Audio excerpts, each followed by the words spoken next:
Hello friends, welcome to मंगलॉ classes. मेरा नाम गौतम दीक्षित है। आज के इस वीडियो में हम जनवरी 5 2022 का इम्पोर्टेंट न्यूज़ डिस्कस करेंगे।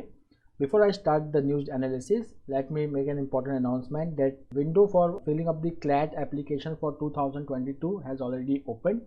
So students who are going to give CLAT 2022, please visit the NLU Consortium website for filling up the form and don't wait for the last date. Now friends, आज के news की तरफ बढ़ते हैं। आज का जो कुछ न्यूज़ हैं, some important news are that we are doing from past few days, like economically weaker section quota. हम आज ये भी देखेंगे कि ऑल इंडिया कोटा जो होता है वो क्या होता है मेडिकल में, what is the issue, again we are going to revise it also. And then we are also going to see about FCRA जो बहुत दिन से चल रहा है, foreign contribution regulation act, missionary of church का एक जो इशू चला है। So what is this FCRA, which when it was introduced, उसमें कितने अमेंडमेंट्स हुए हैं और 2020 में जो अमेंडमेंट्स हुआ था उसके क्या सिग्निफिकेंस हैं। And then we will have an editorial on that. Then we are going to look from world news. We are going to see about the two news from China, and then there is one important appointment from the world page news. Then there is one important announcement in the domestic news.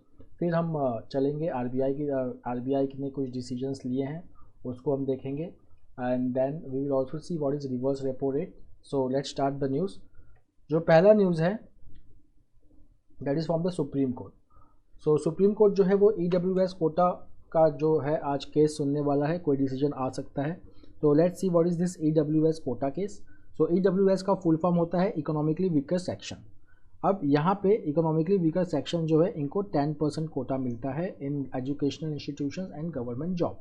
ये 103rd constitutional amendment के through introduce किया गया था. अगर हम OBCs की बात करें तो that was 93rd constitutional amendment act. तो आप देख सकते हैं EWS 103rd, OBCs का 93rd constitutional amendment act. Now what is this all issue. तो जुलाई 29 में 2021 को गवर्नमेंट ने एक नोटिफिकेशन निकाला और अनाउंस किया कि जो 27% कोटा है फॉर अदर बैकवर्ड क्लासेस और 10% कोटा है for economically weaker section, that will be now applicable to all India category in NEET PG admission. देखिए ध्यान दीजिएगा, नीट के UG में नहीं, नीट के PG के एडमिशन में. अब ये ऑल इंडिया कोटा क्या होता है. ऑल इंडिया कोटा जो होता है, जो स्टेट गवर्नमेंट कॉलेजेस में जो मेडिकल सीट्स होती हैं उसका जो 15% सीट्स होता है UG का और 50% सीट जो होता है PG का. अगेन आई एम रिपीटिंग, जो स्टेट गवर्नमेंट मेडिकल कॉलेजेस के जो सीट्स होते हैं उसका 15% seat in UG courses, under graduate courses, और 50% जो सीट्स होते हैं for PG courses, they are pool together in all India quota. मतलब इस सीट्स पे इंडिया से कोई भी एडमिशन ले सकता है. तो यहाँ पे पहले रिजर्वेशन नहीं था. जुलाई 29 2021 को यहाँ पे रिजर्वेशन जो है इंट्रोड्यूस किया गया इस ऑल इंडिया कोटा में. अब फिर क्या हुआ कि यहाँ पे पेटिशन फाइल किया गया against this government notification. Now friends, there is already a petition challenging the constitutional validity of 103rd constitutional amendment act. ये क्योंकि मीन्स यहाँ पे क्या है कि how can only the economic criteria be considered for reservation. क्योंकि अगर हम देखेंगे तो एक सोशो इकोनॉमिक बैकवर्डनेस एक क्राइटेरिया है, ठीक है, इन आवर कॉन्स्टिट्यूशन. तो यहाँ पे सिर्फ इकोनॉमिक क्राइटेरियन लिया गया है. तो that's why the petition has been challenging the 103rd constitutional amendment act. ये जो पेटिशन है it is challenging this decision for extending OBC and EWS reservation to all India quota. तो यहाँ पे सुप्रीम कोर्ट ने कहा कि ₹8 लाख जो है that is the cut off limit for EWS quota and also for OBC quota. So how it is applicable in both, because according to Supreme Court it says that OBCs are decided on the basis of socio-economic backwardness. और जो OBC जो होते हैं वो जो socio-economic hindrance जो face करते हैं सोसाइटी में वो एक EWS का कैंडिडेट फेस नहीं करता. So how it is same for both. उसके बाद सेंट्रल गवर्नमेंट ने एक कमिटी बैठाई under the former finance secretary Ajay Bhushan. That committee give the rational that कि जो EWS का जो इनकम लिमिट है ₹8 लाख, इट इज़ प्रॉपर. क्यों प्रॉपर है? क्योंकि OBC के ₹8 लाख में और EWS के ₹8 लाख में फ़र्क है. जो OBC का जो ₹8 लाख का जो क्राइटेरिया है that does not include the income from other assets. और EWS में वो इंक्लूड किया जाता है। For example income from land, agriculture, then land holdings etcetera. The second difference is कि EWS में हम सिर्फ लास्ट ईयर का इनकम देखते हैं एंड OBC में हम लास्ट 3 इयर्स का देखते हैं। नाउ फ्रेंड्स, हम चलते हैं स्टेट्स की तरफ। दो न्यूज़ है, एक उड़ीसा से, एक राजस्थान से। दोनों न्यूज़ हमारे एग्जाम पर्पज से इंपॉर्टेंट है। एक बिल इंट्रोड्यूस हुआ था, that is prohibition of child marriage amendment bill 2021। Parliament में ये बिल इंट्रोड्यूस हुआ था। अब ये पार्लियामेंट्री कमेटी को रेफर किया जा चुका है फॉर वाइडर कंसल्टेशन। इसमें 31 मेंबर्स हैं और इस 31 मेंबर्स में सिर्फ एक ही मेंबर जो हैं वो महिला हैं, जो वुमेन है फ्रॉम तृणमूल कांग्रेस पार्टी। उनका क्या नाम है, please write me in the comment box. अब यहाँ पे जो उड़ीसा का जो state commission for protection of child rights है, उसने अपोज किया है इस अमेंडमेंट को। ये अमेंडमेंट जो है prohibition of child marriage amendment bill 2021, it increases the legal age for marriage of girls from 18 to 21 years. जो state commission for protection of child rights है, ये कुछ ऑब्जेक्शंस जिसने रेज किया है। ये कहता है कि जो कॉन्सेंशुअल सेक्स का जो एज है दैट इज़ 18 ईयर्स और मैरिज का एज है 21 ईयर्स, तो इनके बीच में 3 साल का डिफरेंस है। तो this 3 years difference can lead to a situation where there is unwed mothers. First point. Second point ये जो कहता है वो ये कहता है कि बहुत सारे स्कीम्स हैं, for example juvenile justice care and protection act और जो इंटीग्रेटेड चाइल्ड प्रोटेक्शन स्कीम है, they provide help, they extend support to vulnerable children only up to the age of 18। Okay, but अगर मैरिजेबल एज 21 है तो ये जो 3 years है, मतलब यहाँ पे ठीक है ना, एडल्ट तक ही होता है, एडल्ट तक ही उनको हेल्प मिलता है, 21 साल तक नहीं मिलता। तो जो ये 3 years का जो गैप है, इसमें कोई भी सपोर्ट नहीं मिलेगा if the age is increased from 18 to 21 years. Second ये है, द थर्ड जो है वो कहता है कि जो चाइल्ड मैरिजेस हैं वो एक सोशो इकोनॉमिक रूट कॉज है उनका। सिर्फ एज बढ़ाने से या लीगल चेंजेस करने से ये सॉल्व नहीं होगा। We also have to look at the socio behavioural changes in the community. Indian society में जो प्रॉब्लम्स है, लाइक एक तो इकोनॉमिक डिस्ट्रेस होता है, जैसे कि कोविड-19 पैंडेमिक हो गया, तो इसमें क्या होता है कि चाइल्ड मैरिज जैसी चीज़ें बढ़ जाती हैं। उसके बाद पैट्रियार्कल नॉर्म्स पहले से ही फॉलो हो रहे हैं, फिर एक गर्ल्स को जो है अपॉर्चुनिटी नहीं मिलती स्कूलिंग का चाहे एम्प्लॉयमेंट का। So this are some of the reasons for large extent of child marriages in India. अगर हम नेशनल फैमिली हेल्थ सर्वे का डेटा देखें तो around 23.3% girls were marrying before the legal age as per national family health survey. Now what is the recommendation made by the state commission of Odisha. ये कहता है कि instead of raising the legal age of marriage of girls to 21, the minimum legal age for both girls and boys must be 18 years. Next जो state का news है, it is about the health index. ये हमने पहले भी किया था। सो health index which was released by NITI Aayog in collaboration with World Bank and Union Ministry of Health and Family Welfare. So ये हमने पहले किया था। तो इसके जो 3 ब्रॉड पैरामीटर्स थे, that was health outcome, governance and information and की आउटकम्स। तो इसमें which state is the topper, please write me in the comment box. Now यहाँ पर राजस्थान का 19 बिगर स्टेट्स में से 16th रैंक है। उसके ऊपर वहाँ के कुछ सिविल सोसाइटीज़ जैसे कि जन स्वास्थ्य अभियान, इन्होंने कुछ या इस पर विरोध किया है कि how it can be so low. The next is Sindhu Tai Sapkal, fondly remembered as orphan childrens mother, she died of heart attack in Pune. Friends, अब हम एक इम्पॉर्टेंट न्यूज़ की तरफ चलते हैं आज के, दैट इज़ ट्रिंकोमाली ऑयल फार्म। तो ट्रिंकोमाली ऑयल फार्म जो है, अगर हम श्रीलंका में देखें तो श्रीलंका में ईस्टर्न श्रीलंका में एक जगह है दैट इज़ कॉल्ड एज ट्रिंकोमाली। इस जगह का इम्पोर्टेंस क्या है, वर्ल्ड वॉर 2 के टाइम में यहाँ पे ब्रिटिश लोग ने ऑयल प्लांट लगाया, बहुत सारे ऑयल प्लांट्स, मतलब ऐसे आप देख रहे हैं स्ट्रक्चर जिसमें ऑयल को स्टोर किया जा सकता है, these are called as oil tanks. तो बहुत सारे ऑयल टैंक्स को ऑयल फार्म बोलते हैं। यहाँ पे दे इरेक्टेड और they made this oil farm, Trincomalee oil farm. अभी Trincomalee oil farm it was made during world war 2। अब ये बहुत पुराना हो चुका है, इसको रिफर्बिशिंग की ज़रूरत है। तो इसकी रिफर्बिशिंग के लिए सबसे पहले बात हुई India Sri Lanka accord 1987।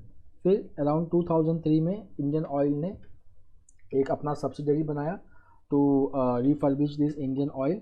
To refurbish this Trincomalee oil farm, उसका नाम है Lanka IOC. But Lanka IOC के पास अगर हम देखेंगे तो जो ऑयल फार्म्स थे वो काफ़ी कम थे, ऑयल टैंक्स जो थे वो काफ़ी कम थे। So government, Indian government, it wanted the 50-year lease for Lanka Indian oil corporation, ठीक है ना, फॉर 14 टैंक। बट अब श्रीलंका गवर्नमेंट ने कुछ डिसीजंस लिया है। उस डिसीजंस के अकॉर्डिंग अगर हम देखेंगे, एक कंपनी है सीलॉन पेट्रोलियम कॉरपोरेशन, जैसे कि हमारा इंडियन ऑयल कॉरपोरेशन है, तो उनका सीलॉन पेट्रोलियम कॉरपोरेशन है, उसको 14 टैंक्स दिए जाएंगे, उसको 24 ऑयल टैंक्स दिए जाएंगे। 14 ऑयल टैंक्स जो है वो लंका आईओसी को दिया जाएगा। उसके बाद एक सब्सिडरी कंपनी बनेगी, that is called as joint venture, that is called as Trinco Petroleum Terminal Private Limited. उसके तो इनको जो है this will be a subsidiary company of Lanka IOC and this Ceylon Petroleum Corporation. So इनको डेवलप किया जाएगा। नाउ जो रिमेनिंग 61 टैंक्स हैं उसमें से 51% will be owned by Ceylon Petroleum Corporation and 49% by Lanka IOC. अब ये 50-year लीज की बात है, इस पर गवर्नमेंट ने, श्रीलंकन गवर्नमेंट ने कोई डिसीजन नहीं लिया है। नाउ फ्रेंड्स, आते हैं इंपॉर्टेंट न्यूज़ की तरफ related to corona. So ICMR, Indian council for medical research, ने एक किट पास किया है, अप्रूव किया है for detecting omicron. Now this kit is the indigenous kit, इसको जो मैन्युफैक्चर किया है that is Tata medical and diagnostic, okay, and इसका जो नाम है दैट इज़ ओमिश्योर। और जो किट का जो फंक्शन है, it is based on a strategy called as S gene target failure strategy. तो what is this S gene target failure strategy? तो अगर हम ओमिक्रॉन को देखें तो ओमिक्रॉन के पास अराउंड 50 म्यूटेशंस हैं। Out of this 50 mutations 32 mutations are on the spike proteins. उसमें से जो स्पाइक प्रोटीन जो होता है ओमिक्रॉन का, वो एक पर्टिकुलर जो पोजीशन होता है जेनेटिक कोड में 6970, उसको डिलीट करता है। This genetic position is related to S gene. इसका मतलब कि अगर बॉडी में ओमिक्रॉन है तो ये एस जीन डिटेक्ट नहीं होगा। तो अगर एस जीन टारगेट फेलियर हो गया, इसका मतलब ओमिक्रॉन प्रेजेंट है बॉडी में। So it functions on that sequence. The second important news from here is कि the world health organization, it is going to set up SARS-CoV-2 genomics consortium in Southeast Asia this year. इसका M क्या होगा? It is going to enhance genomic sequencing and surveillance of coronavirus. Now friend, please write me in the comment box the Director General of Indian Council for Medical Research. Also, please write which was the first country from where the Omicron virus was reported to World Health Organization in November 2021. Second हम आते हैं centre test to set up field hospitals. तो यहाँ पे हम पहले एक important body देखते हैं that is called as national technical advisory group on immunisation. इसका जो चेयरपर्सन है वो एन.के. अरोड़ा हैं। तो जो भी इम्यूनाइजेशन रिलेटेड या कोविड-19 वैक्सीनेशन पॉलिसी में जो भी डिसीजन लिया जाता है, this is the group which advise the government. तो इन्होंने इंडिकेट किया है कि that India might be in a third wave but there is no need to panic. Now यहाँ पे इन्होंने एक इम्पॉर्टेंट पॉइंट मेंशन किया है कि एनटीएजीआई ने एनालाइज किया है, कंपेयर किया है साउथ अफ्रीका और इंडिया को upon the epidemic, and they have found that there is a similarity between the two countries. फिर आज हम इन्फोग्राफिक पे देखेंगे एडिटोरियल पेज में। तो एक गुड न्यूज़ है कि गाउतेंग, जहाँ से ये which was the epicentre of Omicron, वहाँ पे अब जो है केसेस पीक पे है। मतलब पीक का मतलब कि पीक पे आ गया, अब नीचे जा रहा है केस।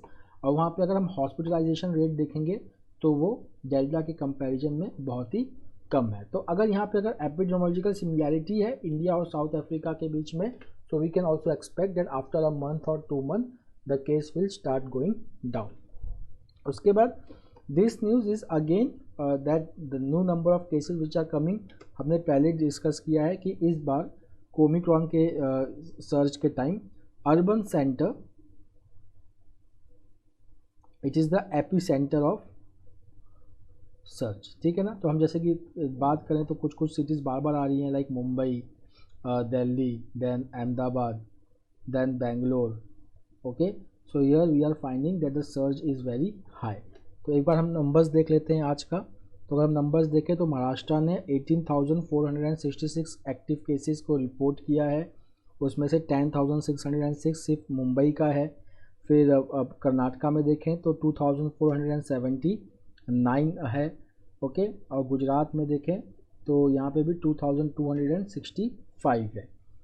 अब उत्तर प्रदेश गवर्नमेंट का देखें तो उत्तर प्रदेश गवर्नमेंट ने कुछ डिसीजन ले लिया है, imposing the night curfew from 11 PM to 5 AM to 10 PM to 6 AM।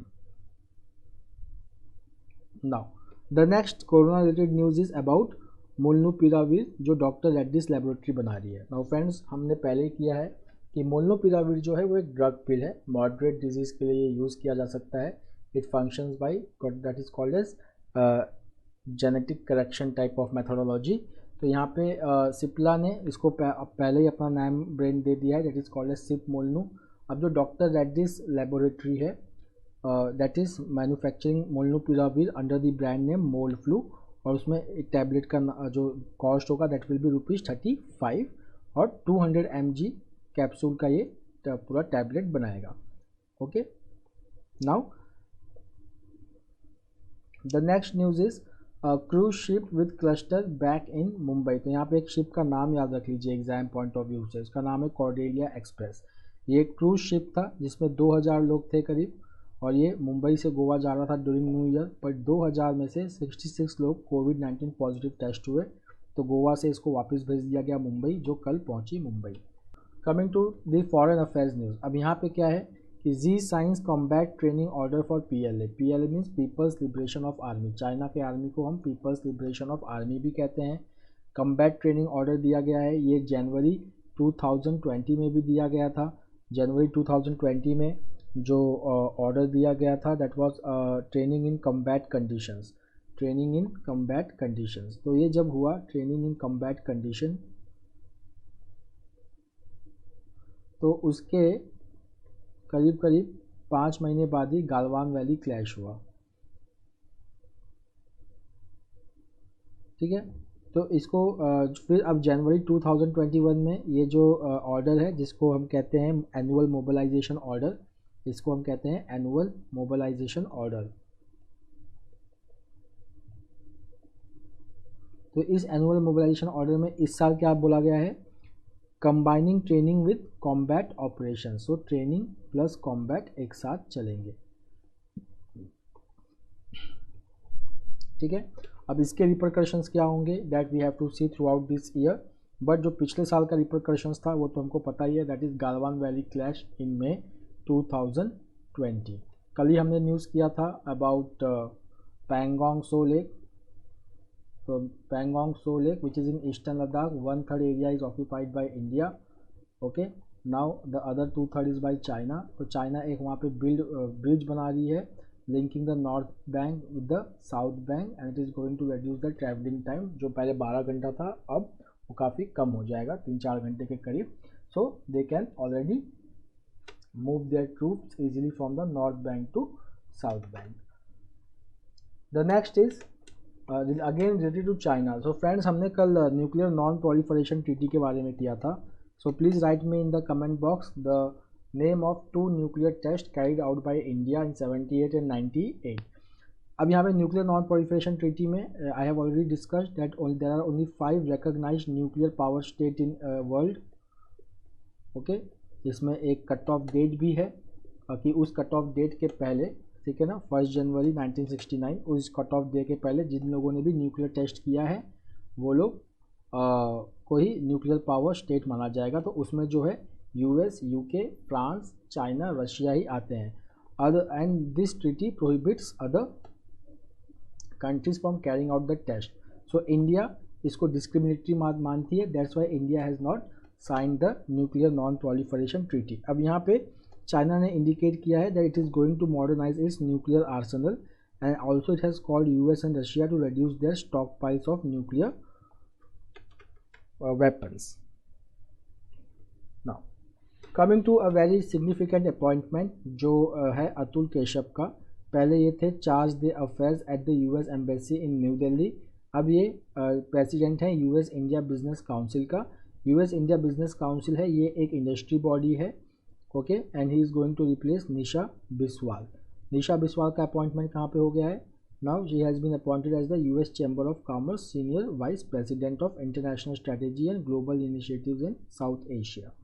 Coming to Omicron spread, तो हम Q4 की बात करेंगे। यहाँ पे Q4 का मतलब क्या होता है, क्वार्टर फोर्थ या फोर्थ क्वार्टर। अगर हम पूरे साल की बात करें, इकोनॉमिक ईयर की बात करें, तो हमारा फाइनेंशियल ईयर स्टार्ट होता है 1 अप्रैल से और एंड होता है अगले साल के 31 मार्च पे। तो जो इसका लास्ट लैग होता है दैट इज़ जनवरी, फरवरी, मार्च, इसको हम last quarter of the financial year कहते हैं या Q4 कहते हैं। अब हम जान रहे हैं कि इस वक्त हम जनवरी में हैं और omicron is spreading very fast in India. तो पहले जो 6.1% का जो ग्रोथ प्रोजेक्शन था in Q4, now that has been degraded by 20 to 30 basis point. Now what is this 20 to 30 basis point? हम इकोनॉमिक्स में 1% को 100 बेसिस पॉइंट मानते हैं, ठीक है। सो 20 to 30 बेसिस पॉइंट का मतलब हो गया 0.2 to 0.3%। उसके बाद RBI ने रिवर्स रेपो रेट की बात की है। So RBI may delay the raising of reverse repo rate. So reverse repo rate it is the when the banks they park their surplus fund with RBI pay them certain interest rate. तो अगर यहाँ पे क्या होगा कि RBI will not increase the reverse repo rate. The next news is again from the RBI। तो online IMPS होता है, ठीक है, इमीडिएट पेमेंट सर्विस। तो यहाँ पे जो लिमिट है now it has been increased from ₹2 lakh to ₹5 lakh. इसका मतलब कि ₹5 लाख तक का ट्रांजैक्शन किया जा सकता है IMPS से और उसके ऊपर कोई ट्रांजैक्शन फीस नहीं लगेगी। नाउ फ्रेंड्स, हम चलते हैं आज के एडिटोरियल की तरफ, that is FCRA, foreign contribution regulation act. So हमने कल भी एक एडिटोरियल पढ़ा था जहाँ पे बताया गया था कि importance of NGO in India या importance of civil society in India. तो वहाँ पे बताया गया था कि कैसे effective coordination between civil society, government and private sector is very important for country like India. तो अगर हम ओवरऑल डेवलपमेंट अगर चाहते हैं तो ये पार्टनरशिप बहुत ही इम्पॉर्टेंट है। और सेकेंडली क्या होता है कि जो डिलीवरी ऑफ गवर्नमेंट सर्विसेज होती है, पहला चीज़ डिलीवरी ऑफ गवर्नमेंट सर्विसेज, ठीक है। उसके बाद कैपेसिटी बिल्डिंग जो होता है, ठीक है ना, इसमें NGOs या सिविल सोसाइटी बहुत बड़ा रोल प्ले करते हैं। अच्छा, अब बात देखिए क्या है कि ये जो NGO है इनकी फंडिंग जो है दो टाइप से हो सकती है। या तो इनकी फंडिंग हो सकती है डोमेस्टिक वे में, या तो इनकी फंडिंग फॉरेन फंडिंग भी हो सकती है, फॉरेन फंडिंग, ओके। कुछ NGOs जो होते हैं, ठीक है, they focus on humanitarian issues, जैसे कि एमनेस्टी इंटरनेशनल है, okay. So they focus on humanitarian issues. So since they focus on humanitarian issues, sometimes this type of NGOs they come in conflict with the government. अच्छा, second case क्या है कि अगर foreign funding अगर सही intention से हो रहा है तब तो ठीक है, पर अगर मान लीजिए कि फॉरेन फंडिंग इस वजह से हो रहा है टू डिस्टेबलाइज द कंट्री, तब वो गलत हो जाएगा। जब एमरजेंसी चल रहा था तो 1976 में इंदिरा गांधी गवर्नमेंट के टाइम में पहला फॉरेन कॉन्ट्रीब्यूशन रेगुलेशन एक्ट आया। क्यों? क्योंकि हम देखेंगे कि उस वक्त इंडिया जस्ट वॉर से फ्री हुआ था, बांग्लादेश का वॉर लड़के फ्री हुआ था। फिर उसके बाद उस वक्त वर्ल्ड में कोल्ड वॉर भी चल रहा था, so the whole world was polarized. Then this was the period when the government after government in the world they were getting toppled. चिली में गवर्नमेंट टॉपल हो रहा है, ईरान में रेवोल्यूशन का सिचुएशन बन रहा है, हर जगह गवर्नमेंट्स वर गेटिंग टॉपल्ड। सो यहाँ पे क्या हुआ कि इस फॉरेन फंडिंग पे चेक रखने के लिए कि फॉरेन फंडिंग का मिसयूज़ इंडिया में नहीं होना चाहिए, then this act was passed in 1976। अब जो इसका एम था it was to prohibit political parties, electoral candidates और cartoonist from accepting the foreign fund. फिर 2010 में इसमें अमेंडमेंट आया, वहाँ पे क्या हुआ कि हर NGO को बोला गया कि if you are going to receive the foreign fund, so there has to be registration with Ministry of Home Affairs and that has to be renewed after every 5 years. And second thing was that कि जो भी आपको foreign fund मिलेगा आप सब कुछ administrative expenses पे खर्च नहीं कर सकते, only 50% of that fund should go for administrative expenses and the rest should go for development purpose.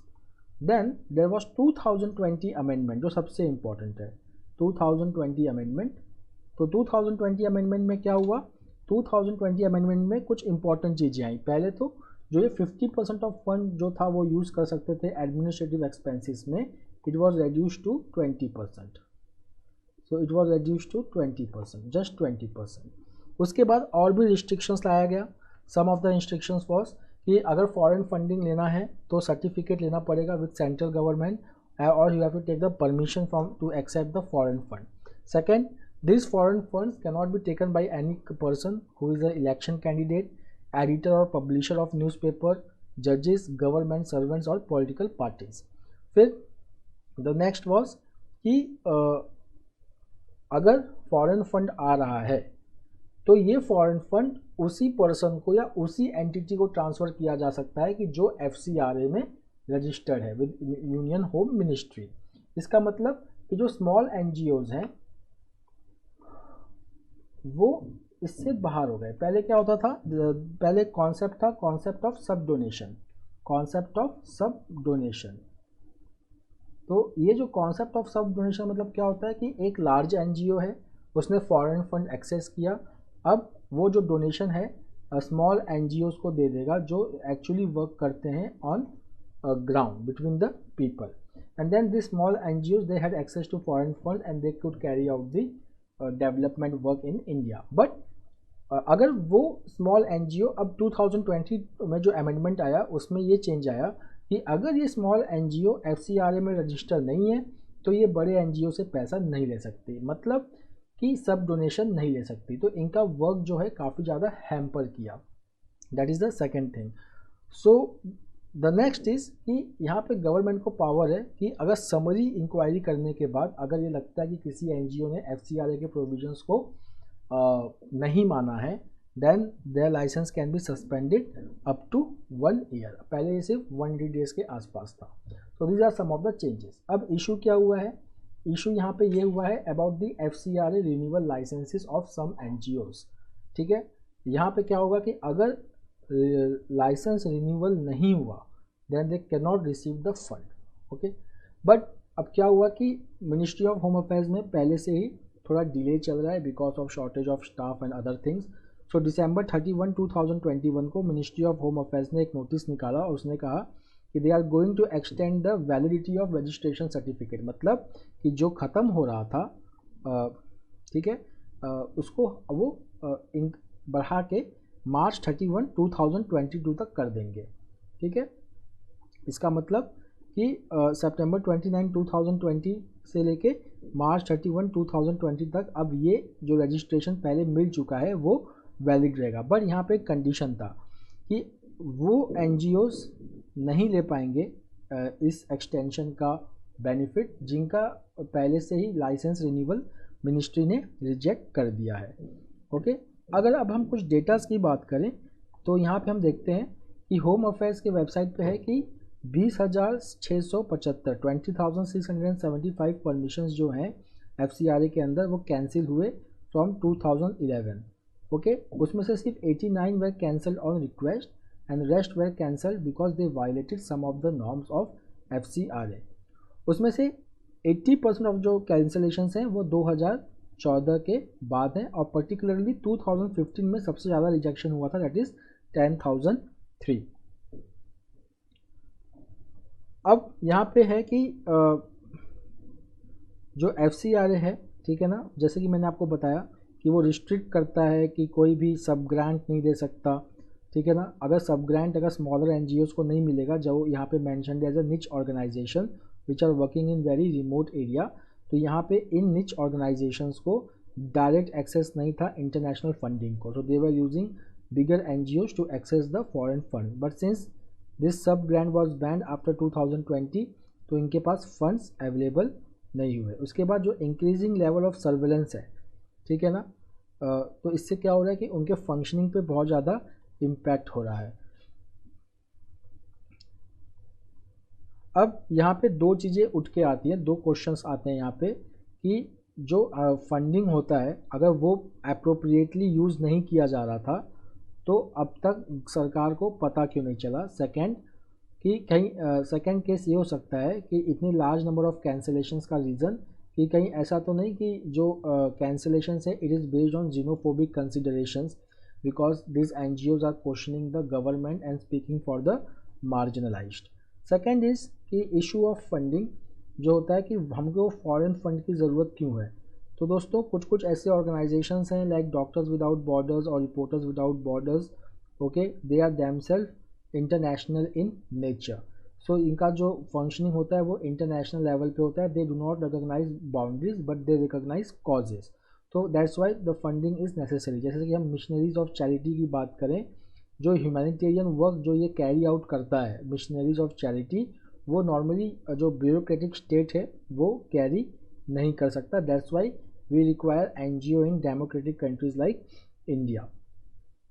The next is duality. इस पैराग्राफ में डुअलिटी की बात हो रही है कि यहाँ पे ये हो रहा है कि हमें फॉरेन फंड चाहिए FDI के through, but we are averse to foreign funding to NGOs। फिर यहाँ पे इलेक्टोरल बॉन्ड्स हैं, डोनेशंस हैं जो पॉलिटिकल पार्टीज़ को दी जाती हैं। यहाँ पे कहाँ से पैसा आ रहा है, that is anonymity. So why the restriction is for NGOs। The next is about Sudan political crisis. तो जैसा कि हम जानते हैं कि अब्दुल्ला हमदोक जो प्राइम मिनिस्टर थे सूडान के, उन्होंने रिज़ाइन कर दिया है। पहले वो there was a security sovereignty council. Sovereignty council क्या था? This was the mix of civilian and military rule who were ruling Sudan after Omar al-Bashir, who was the autocrat of Sudan, a country in Africa. He was ousted in 2019 following the massive protest. तो ये जो job था sovereignty council का वो ये था कि within 2 years there will be complete transition from autocracy to democracy. But before the elections could be held in October, जो सोवरेंटी काउंसिल में जो एक वहाँ के जो जनरल थे, जनरल अब्दुल फतेह अल बुरहान, उन्होंने अब्दुल्ला हमदोक को अरेस्ट कर लिया। बट बाद में पब्लिक प्रोटेस्ट हुआ, so again he was reinstated as prime minister of Sudan and he vote that by 2023 the election will be completed. But जब ये इनको रीइंस्टेट किया गया अगेन, तो इनको जो है ट्रेटर के रूप में देखा जाने लगा कि that somewhere he is supporting the military, that's why he has resign. So यहाँ पे अब प्रॉब्लम ये हो गया है कि अगर हम बात करें सूडान का, तो सूडान में इस वक्त इकोनॉमिक क्राइसिस भी बहुत चल रहा है। वहाँ पे जो इन्फ्लेशन है दैट इज़ अराउंड 400%, जिसको हम कहते हैं हाइपर इन्फ्लेशन या स्काई रॉकेटिंग इन्फ्लेशन। यहाँ पे यूनाइटेड नेशन का कहना है कि at least a third of the countries nearly 43 million people will need humanitarian assistance in 2022। So that's why formation of political stability is must for Sudan to make a transition from crisis to development. Now friends, coming to this article, Blinken's foray into Southeast Asia. तो ये जो Anthony Blinken है, ये कौन है?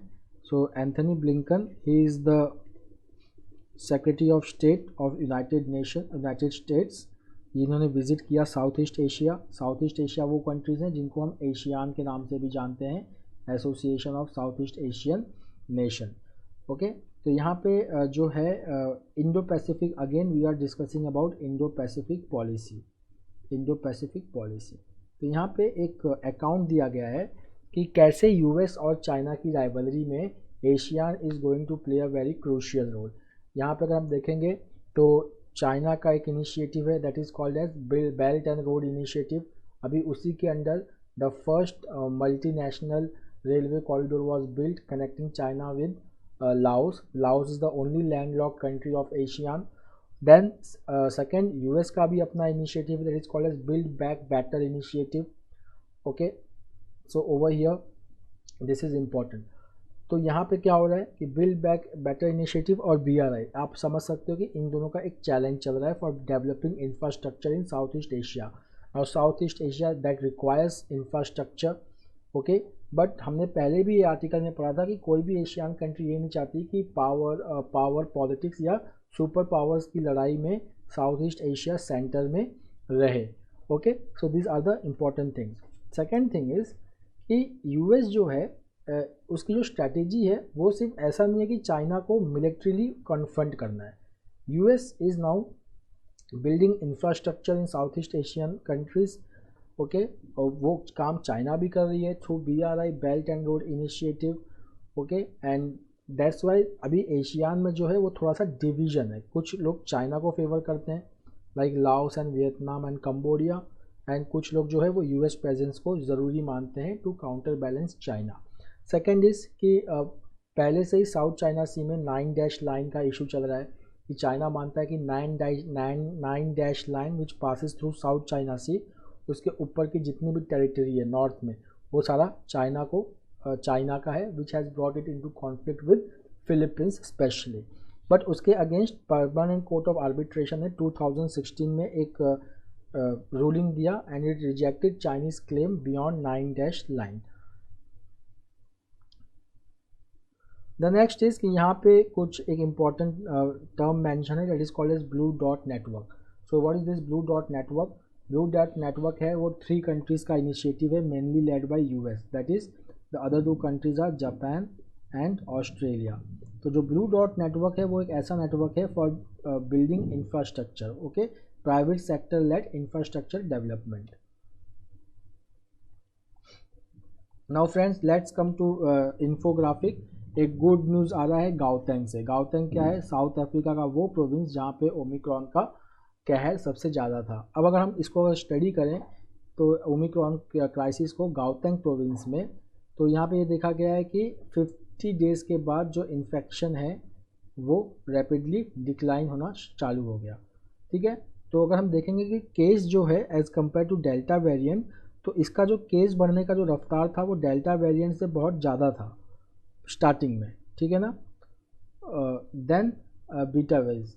But अगर हम देखेंगे कि इसका हॉस्पिटलाइजेशन या ICU एडमिशन जो रेट है वो डेल्टा से काफ़ी कम है, which indicates that omicron variants is leads to milder disease than delta.